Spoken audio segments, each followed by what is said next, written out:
for a t-shirt? Oh my goodness. So meanwhile, I'm trying to get back to the White House, if you can help me with that, because I have more stuff to ask for. But when he tweeted that, our following, like his network became our network, and our followers went from like 3,500 to 20,000 in no time. And then we got even more people involved with, like, mainly they were trying to get shirts, but we were trying to, which by the way are for sale outside of $10 each. We're taking checks and cash, and the proceeds of them are going to the families of victims of hate crimes and communities, as well as the scholarship fund, which is for our first initiative, which is an education initiative. But him doing that and showing that support was just monumental. It really, really continued to inspire us to keep going, and that, you know, it inspired us to keep reaching out to people, because there are important people out there who really do care about what's going on, and we appreciated the gesture so much. And again, if I can get back in the White House, I can ask for a lot more to really help elevate our movement, and probably my pockets as well. So. And Alana, we want to hear a little bit about your grandfather. Can you tell us a little bit about his inspiration to you? He lived a life of public service in the Army, a teacher, counselor, civic groups, a reverend. Tell us about him. He was so to himself about his accomplishments and about his involvement. Like, a lot of the things that he did, we didn't even know until we got here and started going through all of his things. And I'm like, wow, I didn't know that he was involved in so much. I just thought that he liked food and he liked to travel and that he really liked preaching. But there's so much more that he was involved in. And it really made me think about the kind of life that he lived. And, you know, he died in such a horrific way. And I just couldn't sleep at night knowing that there were going to be people who identified him by the way that he died. And so I wanted people to identify him and the other victims by the way that they lived. And so when we were in that courtroom, and the first judge gave us the chance to speak to the shooter, you know, I told him, you know, they lived in love and they preached love, and these families coming here today to plead for mercy on your soul and forgive you is a true testament to the people that they were related to. And it showed you two things. One, it showed you that we're not the people who you thought we were. You thought we were a different kind of people, which is why it was so important for you to take us out as a race. But we're not those people. And two, no matter what you do, you don't have the power to control how I react. And you don't have the power to control how I feel. If anything, I'm going to do everything in my power to do the opposite of what it was that you wanted. My understanding was the whole point of this was to initiate a race war, and not on my grandfather's name. Like, not on his name, not on anybody else's name. That would be giving him exactly what he wanted. And I was just so proud of Charleston and the state of South Carolina at the manner in which they came together and displayed this unity. And Charleston really, really is an example to the rest of the world at how you turn tragedy to triumph, and how you don't let the act of one empty soul destroy your community. Like, just like what you were saying earlier, people were coming together, like, and it was inspiring and it was moving. And if we really take the time to do that everywhere, we'll have policymakers and we'll have educators and we'll have moms who make it their point to foster these relationships with people who are different. We're in a country of so many different people, and if we're going to function together and if we're going to really get somewhere together, we have to have a relationship with people outside of people who look like us, or who worship what we worship, or who work where we work. We have to make it an extra effort, especially now with everything that that's hitting the news. We have to make an extra effort for our children, and like mothers and women especially. We're the future leaders, and we're the future parents. Well, I'm a future parent. Most of you are like probably parents already, but we're the future parents, so we affect this current generation and the generations to come. And if we take the time to really teach our kids, not just to, ignore what's going on, but if we really take the time to teach our kids and make a special effort to show them that there are people who are different, but they still have a heart, and their heart beats just like yours, and that we should love them, and that we should appreciate them, and that we should celebrate them, then we can really see that change that we're all, hoping to see. Nobody should be scared to go to school and lose their lives to gunfire, or to a movie theater, or to a military recruitment center. While it was my grandfather, it could have been anybody. It could be here right now, and that's alarming enough for me to want to do what my grandfather did, which was serve his community. And so I'm hoping to inspire others to do the same. Well, you have definitely inspired here in this room for sure. Thank you for responding to this the way you have. It's truly been an inspiration, and I know it's something that I'm sure your grandfather makes him very, very proud. And for all of these people up here who were killed during this shooting, it's truly, truly something that people can learn from. So in honoring these people, I want to ask you, Dorsey, any plans to make the Unity Walk an annual event, or have there been I think talk? Chief Richie would kill me. Yeah, I think it would be awesome to get together every year. But more than that, I think just to shed on what you're saying, I think just to get together every day and do something extra, something extraordinary. Alana's talking about diversity and all these things. It's like stepping out of your comfort zone, right? It's like you live in this this area where where you're going to go to school, and you're going to go here, and at 3 o'clock you got to get in the carpool line. And I think it's just stepping out of your comfort zone and saying, what else can I experience? And teaching your children that same stuff, and so I think that's what everybody can do on a daily basis. But I think certainly getting together and sharing experiences and sharing stories, and what did you do in good faith, and what did you do for someone else, I think would be so cool. And another thing that struck me is that each of us, after the tragedy, wrote our own story, you and the flag, and you and your movement, and me with the chain. We all decided to write how we wanted the end to be. And I think that is so cool as a woman, and I'm sitting up here and I'm thinking about all these things, and the leadership of women, and you have to be emotional when you lead. And for people to say that leaders don't cry and that's weak, it's shows a weakness. I think that if you feel emotion and you feel what someone else is feeling, and you teach your kids that, then you just have this bountiful umbrella of just greatness. So who knows? I hope so. Like I said, I think Chief Richie and the rest of the town of Mount Pleasant might put a stop to that. But we'll see what happens in the future. Now, before, we're going to take a couple questions from people out in the crowd, but Alana, we're talking about what people can do at this point. The hashtag. Share us the hashtag and what people should do if they want to hashtag To Hate Won't Win. Well, what I asked people to do was to go out and to show an act of love to someone who is different. It could be someone of a different generation, someone of a different race. We've even had some people that went out and showed, or police officers who went out and showed love to civilians and vice versa.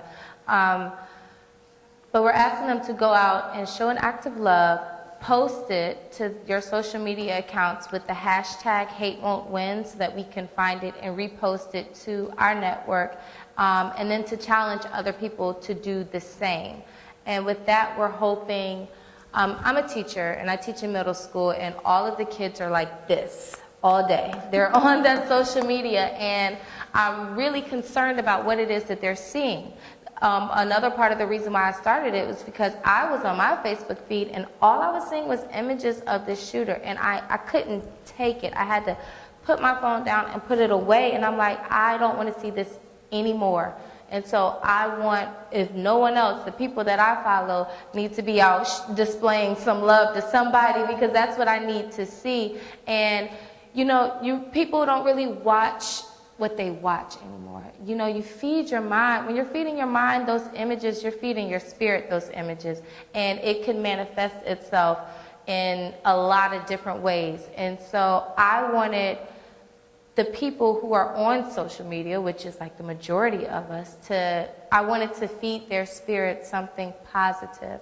And so that's why we started it. And that's what we're asking people to do for the social media challenge. And then for the actual nonprofit organization and the movement, we're asking people of large networks in particular, corporations, organizations, and even if you're a mom with a large family, like we want you to get involved. Our first initiative is an education initiative where we want to go into universities, and then we also want to go into K-12 schools, and we want to really teach our kids. Like this shooter, he was a kid. Like I'm not that far in age from him. I'm 26, but he's 21.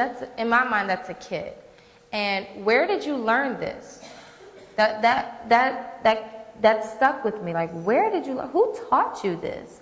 And from what I understand, social media, the Trayvon Martin case, or the internet. And so I wanted to flood the internet with anything other than drama, because I know drama sells, but it's also destroying our society. And so I wanted to flood the internet with these images, and I wanted to flood the schools with the idea that we can celebrate our differences and we can love each other, and therefore creating that moral obligation to our future leaders to advocate for something greater than yourself. Well, all right, ladies, you all heard that. You have started something awesome. Congratulations to you for that. If Frank, if you want to come up here. Okay, now, anyone in the crowd, you're welcome to come up, stage right, and ask questions to our panelists here.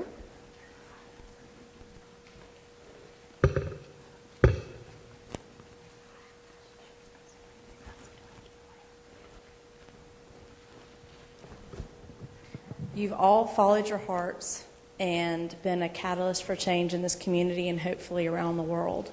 So in your lives, I know that there have been women that have influenced you and kind of helped give you that steadfastness to do what you've done and what you're going to continue to do for this country and our nation.